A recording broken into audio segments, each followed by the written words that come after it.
Good evening from New York. I'm Chris Hayes. President Obama is trying to use the bully pulpit to halt the growing humanitarian crisis on the border, the influx of unaccompanied minors. Our message absolutely is don't send your children unaccompanied on trains or through a bunch of smugglers.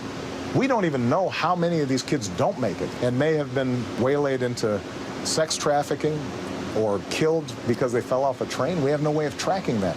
So that is our direct message to the families in Central America. Do not send your children to the borders. If they do make it, they'll get sent back. More importantly, they may not make it. It's a crisis that has inflamed the anti-immigration base of the Republican Party and has created the political conditions in which Republicans can finally admit to doing what they have wanted to do all along, and that is kill immigration reform. We will talk about that in just a moment. Near the border, though, the First Lady of Honduras, Ana Garcia de Hernandez, is visiting immigration facilities and detention centers where thousands of Hondurans are being held. She says her country is working to return Hondurans to their country. Indeed, the spike in apprehensions so far this year can be attributed to several Central American countries, particularly Honduras. Of course, the question is, why would all these children be fleeing their own country?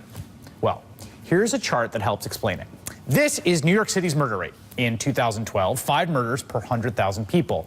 It's even lower now, but just keep that number in mind for comparison as we move along. Here's Chicago for the same year, 18 murders per 100,000. Here's New York City during the notoriously high-crime 1990s, when it was called the murder capital of the nation, about 30 murders per 100,000. Now, here's Venezuela in 2012. It has the second highest murder rate of any country in the world right now, at about 54 murders per 100,000. And here's Honduras, with a truly jaw-dropping number. 90 murders per 100,000, nearly twice the next highest rate, the highest murder rate in the world. And it's nearly twice the rate of Venezuela, 3 times the murder rate of New York City at its very worst. And it's not just Honduras. Look at its neighbors.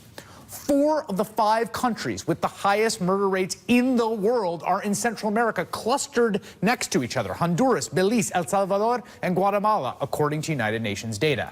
That little part of Central America, a tiny part of the world, relatively, that tiny cluster of countries you see right there is right now arguably the most violent place in the world outside of war zones.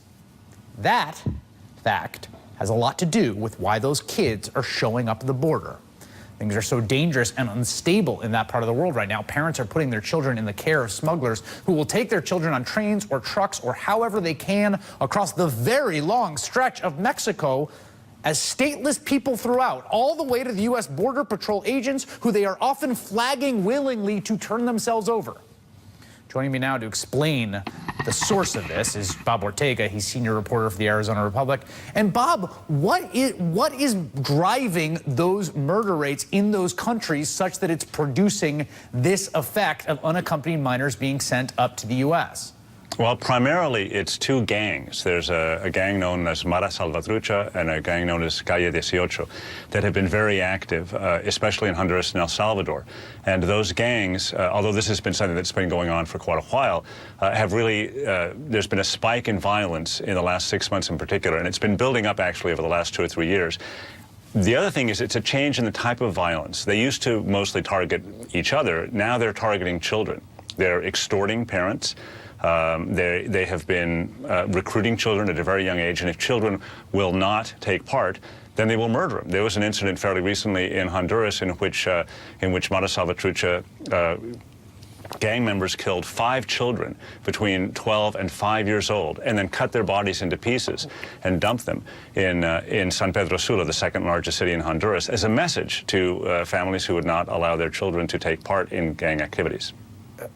I'm sorry, I'm just still processing that. So this violence, this horrific violence targeted at children is a method of recruitment?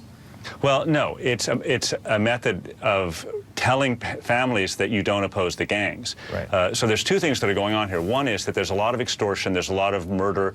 The other thing is that they also, at the same time, especially in some of the poorer neighborhoods, they recruit children to work for them as lookouts, as their eyes and ears. to deliver messages, sometimes to deliver extortion notes.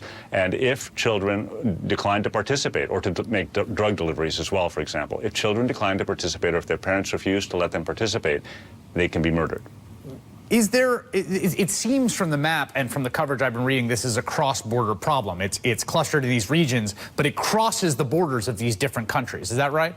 Yes, yes, and so does the gang activity. These gangs are active and present in all of these countries. And so there are some other issues, of course. I mean, there are always the economic issues that have existed there. There's very little economic opportunity.